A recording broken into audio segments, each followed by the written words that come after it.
Hello everyone, welcome to मैनी मीनिया channel. I am Mandeep.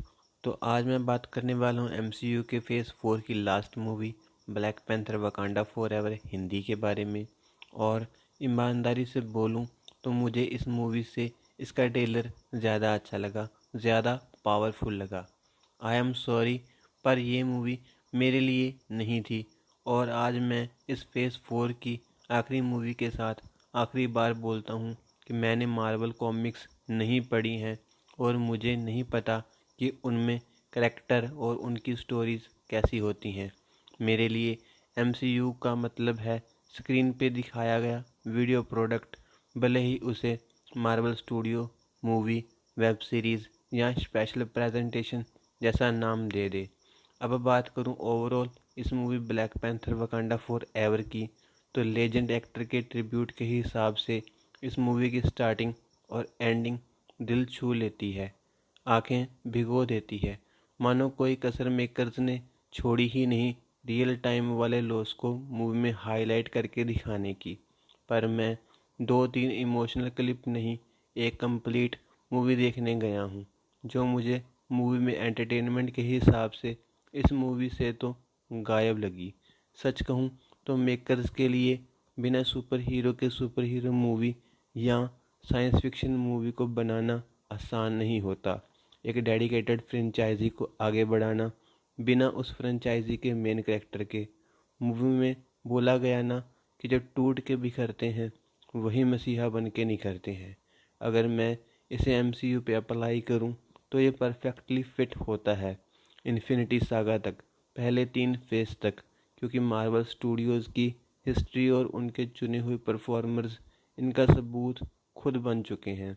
आप मेरा इशारा समझ रहे होंगे। इस मूवी का नाम था ब्लैक पैंथर छोटे साइज़ में और वकांडा फॉर एवर बड़े साइज़ में, पर मुझे बड़ेपन वाला वकांडा फॉर एवर नहीं मिला इस मूवी से। हाँ, मैं मानता हूँ कि मैंने इस मूवी से उम्मीदें बड़ी लगाई थी क्योंकि ये फेज़ 4 की आखिरी मूवी थी और मुझे इसमें से कुछ ऐसा चाहिए था जिससे मैं इस फेज़ के क्लोज़र के हिसाब से धमाकेदार और आने वाले फेज़ 5 और 6 के हिसाब से मेमोरेबल कह सकूं। और ये मूवी ऐसा कुछ मुझे नहीं दे पाई, काफ़ी सीमित रखा है मेकर्स ने इसको। तो ओवरऑल ये मूवी एमसीयू नर्ड्स को मुबारक। वो चाहे जितने मर्जी ईस्टर एग्स और कनेक्शन ढूंढ के बता दे एमसीयू की मूवीज़, सीरीज़ या मार्वल कॉमिक्स से, पर as a common viewer, scifi movie fan, मुझे ये मूवी अच्छी नहीं लगी। बिना फूलों के दिखती किसी बड़ी जगह को जैसे बगीचा नहीं कहा जा सकता, वैसा ही कुछ। बात करूँ इस मूवी की स्टोरी की तो ट्रेलर ने अंदाज़ा दिया था, या कहूँ एक अलग ही पाथ दिखा दिया था, जिससे फाइनल मूवी तो काफ़ी अलग थी। यानी कि मैं कह सकता हूँ कि मुझे गुमराह किया गया है ट्रेलर में, क्योंकि वो मूवमेंट्स, वो डायलॉग्स वैसे नहीं थे मूवी में।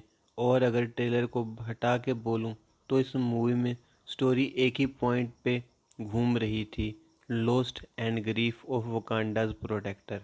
बाकी इसमें बहुत अच्छे से 3 और पॉइंट्स को कुछ बड़े छोटे समय के लिए हाईलाइट किया गया है, जैसे कि नैमोर और उसका अंडर वाटर किंगडम टालोकान, एक tech addicted student Riri Williams, और multiple countries dirty politics for the natural resources directly said vibranium. Movie के कैरेक्टर्स की performance not so much powerful, क्योंकि वो सुपर हीरो मूवी नहीं बल्कि इमोशनल मूवी में perform कर रहे थे। मगर फिर भी बॉस, वो एक मूवी में परफॉर्म तो कर ही रहे थे। मुझे पर्सनली हिंदी वर्जन में तो किसी भी परफॉर्मर का कैरेक्टर इम्पैक्टफुल फील नहीं हुआ, जबकि उन्हें स्क्रीन टाइम सबसे ज़्यादा दिया गया। और जब वो परफॉर्मर भी फीमेल हो जिनके अंदर मेल के कंपैरिजन में ज़्यादा भावनाएं, इमोशंस छुपे होते हैं। इससे थोड़ा सा अलग अगर मेकर्स वकांडा की आम जनता के बीच उतर जाते तो इमोशंस का लेवल कहीं ज़्यादा ऊपर का हो जाता, पर उन्होंने ऐसा ना दिखा के एक रियल चांस खो दिया। आम लोगों से ही तो पता चल पाता कि वकांडा कितना स्ट्रॉन्ग है बिना ब्लैक पैंथर के भी, कितना फॉरएवर है उसके बिना भी, यहाँ वकांडा को आखिर कितना बड़ा लॉस हुआ है। पर इस मूवी ने शान से टालोकान को दिखाया, न कि वकांडा को। और टालोकान यहाँ कोई दोस्त नहीं था। बन गया है ये बात अलग है, पर उसका साम्राज्य तो पहले ही दिखा दिया गया था, जो कि ज़रूरी ही नहीं था, क्योंकि वहाँ पे क्लाइमेक्स तो शूट ही नहीं किया जाना था। तो टालोकान को भले ही एमसीयू में एक अलग वेब सीरीज़ में दिखा देते, क्योंकि तातुल कान या कहूँ नैमोर तो अभी भी ज़िंदा ही है, तो कोई ज़्यादा फ़र्क इस मूवी में नहीं पड़ना था, बल्कि उस प्रोजेक्ट की भी हाइप बनती। सच कहूँ, मैं इस मूवी में पॉलिटिक्स देखना चाहता था कि एमसीयू का कौन सा शक्तिशाली देश वकांडा पे वाइब्रेनियम के लिए हमला करने की हिम्मत अपने अंदर रखता है, मगर यहाँ उसे सिर्फ स्टार्टिंग में टीज करके ही छोड़ दिया गया।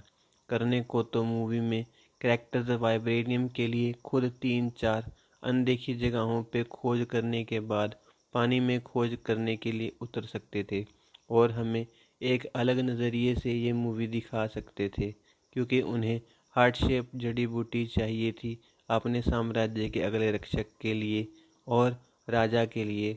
और तालोकान को ढूंढ के तातुल कान नैमोर से भी दोस्ती कर लेते, पर यहाँ तो कुछ और ही हो गया, जिसने मुझे निराश सा कर दिया, क्योंकि मुझे ना तो सुपर हीरो और सुपर विलेन वाला पावरफुल एक्शन देखने को मिला, और ना ही पॉलिटिक्स, और ना ही ये समझ आया कि नैमोर ने अपना इरादा क्यों बदला।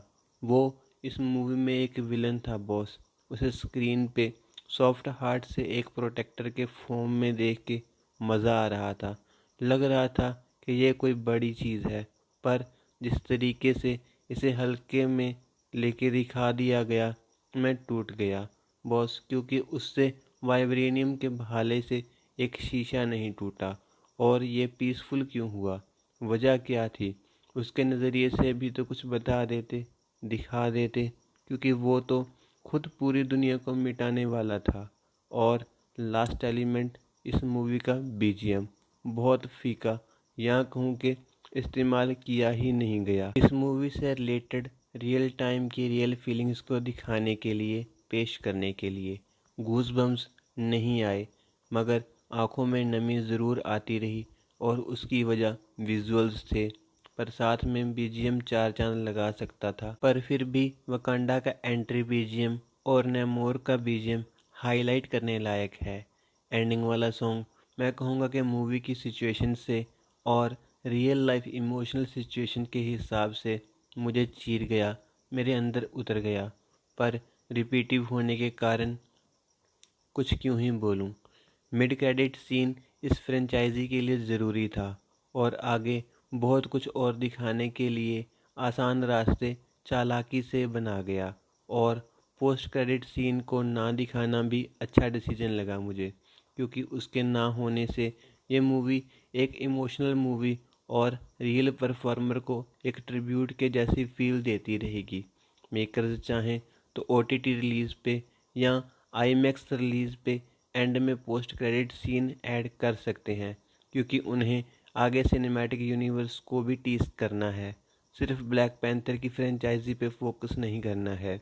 अब एमसीयू में आने वाले अगले प्रोजेक्ट्स यानी फेज़ 5 वाले प्रोजेक्ट्स काफ़ी ज़्यादा इंटरेस्टिंग हो सकते हैं, अगर शी हल्क के फिनाले में दिखाई कन्वर्सेशन एमसीयू का एआई केविन सीरीज ले लेता है तो, क्योंकि फेज़ 4 के शुरू से ही एमसीयू सीरियस कम दिखा है अपने प्रोजेक्ट्स में, अपनी ही बनाई क्वालिटी के कंपैरिजन में। और ये बात मैं अब बोल रहा हूँ जब मैंने महसूस किया कि उन्होंने इस मूवी में से भी एक अच्छे चांस को मिटा दिया, खो जाने दिया, जबकि वो चाहते तो व्यूवर्स की आंखें सिर्फ भिगाते नहीं, सच में रुला देते, क्योंकि जो हकीकत में हो गया उसे कोई एमसीयू और सुपर हीरो फैन भूल नहीं सका है अभी तक।